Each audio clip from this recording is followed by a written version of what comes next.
Hello friends, आप देख रहे हैं आपका चैनल शेयर बाज़ार विद आयुष। और दोस्तों बात करेंगे इस वीडियो में किसके बारे में। बेसिकली जो आज एक इंटरेस्टिंग अपडेट निकल कर आया है एफआईआईज़ को लेकर।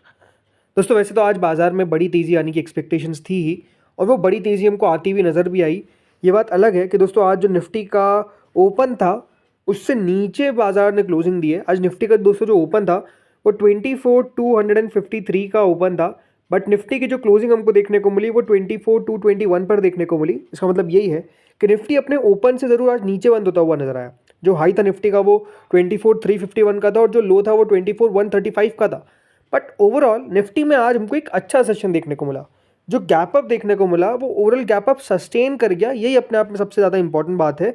और अब 2 दिनों में अगर आप निफ्टी को देखेंगे तो मोर देन 2.35% ऊपर दिखता है। आज की तेजी के पीछे का रीज़न आपको पता ही है दोस्तों। जिस तरीके से स्टेट इलेक्शंस के रिजल्ट निकल कर आए उसका एक इम्पैक्ट आना था मार्केट्स पर, जो हमको आता हुआ नजर आया। लेकिन लास्ट अगर आप 1 महीना देखेंगे, 2 से 3 महीना देखेंगे, तो बाजार गिर क्यों रहे थे लगातार?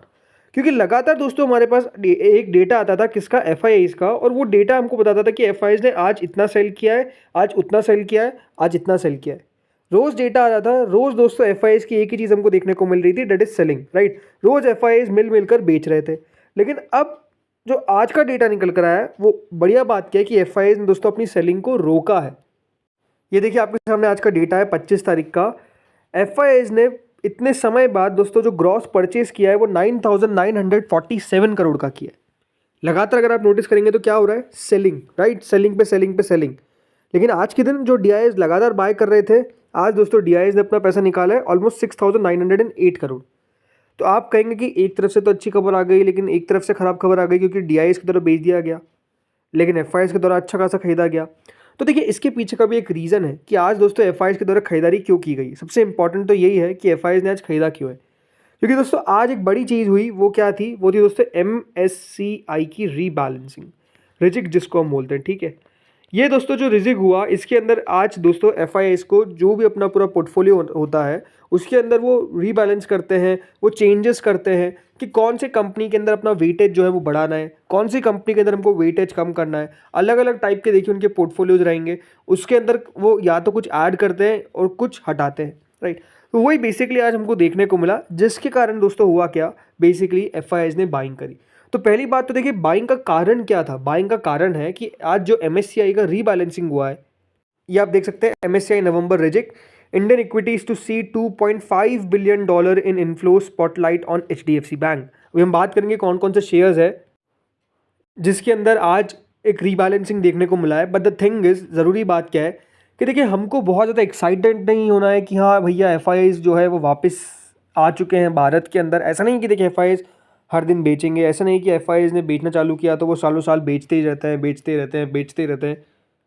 ऐसा नहीं है। देखिए एफआईआईज़ वो लोग होते हैं जो सबसे ज़्यादा अपॉर्चुनिटी ढूंढते हैं जहाँ पर बेस्ट हो, राइट। उनका रिस्क और रिवॉर्ड जहाँ पर ज़्यादा फेवर में हो रहा है, या तो जहाँ पर उनको लग रहा है कि हाँ भैया अपॉर्चुनिटी क्लियर है, रादर देन कि मैं इस कंट्री में जाऊँ, मुझे अगर एक्स कंट्री में जाना है लेकिन अगर मुझे एक्स कंट्री एक्सपेंसिव लग रही है तो मैं वाई कंट्री में चल जाऊँगा। ये उनके पास देखिए ऑप्शन है और वो उस ऑप्शन का यूज़ करते रहते हैं। ऐसा नहीं होता है कभी भी दोस्तों कि एफआईआईज़ जो है वो अपनी होल्डिंग को जीरो कर देते हैं किसी एक देश के अंदर और किसी एक देश में 100 कर देते हैं, ऐसा नहीं है।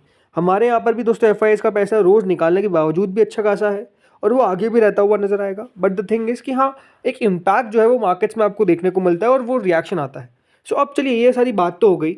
सो अब समझते हैं कि दोस्तों यहाँ पर जो मॉर्गन स्टैनले का रीबैलेंसिंग या फिर मॉर्गन स्टैनले कैपिटल इंटरनेशनल, मतलब एमएससीआई का जिनको फुल फॉर्म नहीं पता है, इसका मतलब यही होता है मॉर्गन स्टैनली कैपिटल इंटरनेशनल का जो रीबैलेंसिंग हुआ है इसके अंदर कौन कौन सी कंपनीज है जिनके अंदर पैसा हमको आता हुआ नजर आया। तो पहली कंपनी जिसके अंदर दोस्तों एक मैसिव आपको इंक्लूजन देखने को मिलेगा वो है कौन सा, एचडीएफसी बैंक। जी हाँ, एचडीएफसी बैंक है जिसके अंदर दोस्तों जो पैसा है वो बेसिकली हमको आता हुआ नजर आया है। अगर आप देखेंगे इसके अंदर तो नो डाउट पैसा जो है वो आया है एकदम से। देखिए at the end of the day stock में आपको एक थोड़ा सा अपसाइड भी देखने को मिल गया 2% का। और बड़ी बात क्या है कि आज एचडीएफसी बैंक ने 1803 रुपये का हाई लगाया, जो ऑलमोस्ट दोस्तों इसके 52 वीक हाई है, राइट। लास्ट 1 महीने में एचडीएफसी बैंक 2% चला है, तो लास्ट 6 महीने में 16-17% हमको बढ़ता हुआ नजर आ गया। तो एचडीएफसी बैंक जो लगातार एक जगह पर रुका हुआ था, ऐसा लग रहा है कि दोस्तों तेज़ी के लिए एचडीएफसी बैंक तैयार हो रहा है। अब एचडीएफसी में आप देखिए ना, एचडीएफसी के अंदर दोस्तों किसका सबसे बड़ा स्टेक है, एफआईआईज़ का सबसे बड़ा स्टेक है, राइट। 48% दोस्तों एफआईआईज़ ओन करते हैं एचडीएफसी बैंक को, डीआईआईज़ ओन करते हैं 35%, पब्लिक ओन करती है 16.75%, तो राइट। तो एफ वैसे भी इसके अंदर काफ़ी पैसा हमेशा डालते हैं, राइट, उनकी स्टेक हमेशा अच्छी रहती है। और अभी भी अगर आप पैसा देखेंगे तो एफ का आता हुआ नजर आ गया HDFC बैंक के अंदर, और स्टॉक में आज आपको तेजी भी देखने को मिल गई, ठीक है। इसके अलावा दोस्तों जो वेटेज है वो और बढ़ता हुआ नजर आया, जिसमें 5 इंक्लूजन देखने को मिले। पहली बात है कि कोई भी एक्सक्लूजन देखने को नहीं मिला है। नेट स्टॉक काउंट यहाँ पर पोस्ट रिजिक जो है वो बेसिकली 156 का हो जाएगा for India in the MSCI standard या फिर EM इंडेक्स जिसको बोला जाता है। इसके अलावा स्मॉल कैप इंडेक्स के अंदर भी देखिए स्टॉक्स को ऐड किया गया है। लेकिन हाँ, अगर मैं बात करता हूँ यहाँ पर कि किस तरीके से जो पैसा है वो जाता हुआ नजर आया है FIIs का, किसके अंदर, बड़े स्टॉक्स के अंदर, राइट। तो इसमें नाम निकल कर आता है दोस्तों BSE, वोल्टास, एल्केम लेबोरेटरीज, कल्याण ज्वेलर्स। अब अगर देखिए एक एक स्टॉक को अगर देखा जाए तो अगर मैं बात करता हूँ अबाउट BSE, तो स्टॉक में आपको 2.5% का गिरावट देखने को मिली आज के दिन, काफ़ी तेज़ी से नीचे चले गया। इसके अलावा दोस्तों अगर आप देखेंगे तो वोल्टास के अंदर भी गिरावट देखने को मिल गई। कल्याण ज्वेलर्स एक नाम है दोस्तों जिसके अंदर गिरावट देखने को मिली। इसके अलावा दोस्तों अल्केम लेबोरेटरीज है जिसके अंदर हमको गिरावट देखने को मिली, राइट। और एक और कंपनी है ओबरॉय रियल्टी। इन पांचों के अंदर भी अगर आप देखेंगे तो एडिशन देखने को मिला है। अगर मैं बात करता हूँ कितने कितने का, तो देखिए वोल्टास के अंदर ऑलमोस्ट $300 मिलियन का इन्फ्लो जो है वो देखने को मिला। BSE शेयर्स के अंदर भी ऑलमोस्ट $260 मिलियन के आसपास का इंक्लूजन देखने को मिला। कल्याण ज्वेलर्स, ओबरॉय रियल्टी और अल्केम लैब्स की अगर मैं बात करता हूँ तो 241 मिलियन, 215 मिलियन और 201 मिलियन, राइट। कल्याण ज्वेलर्स में 241, ओबरॉय में 215 और एल्केम लैब्स में 201 मिलियन डॉलर्स जो है वो बेसिकली ऐड होता हुआ नजर आया। अब उसके बावजूद भी दोस्तों स्टॉक जो है वो आज गिरता हुआ दिख गया, इसमें कोई डाउट नहीं है। इन पांचों शेयर्स में हमको फॉल देखने को मिल गया, राइट, अगर आप स्टॉक्स को देखेंगे। लेकिन स्मॉल कैप स्टॉक्स भी है जिसके अंदर दोस्तों जो एडिशन है वो देखने को मिला है।